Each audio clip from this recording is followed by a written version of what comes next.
tere, tere! Oleme Hüppassaare laudrajal. Soomaal. Hüppassaare kannab endas lugusid. Üks lugu räägib noormehest,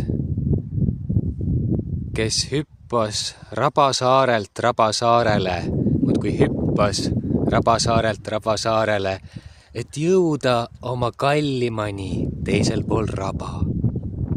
Kas ta jõudis kohale? Seda teab ainult Kuresoo raba ise.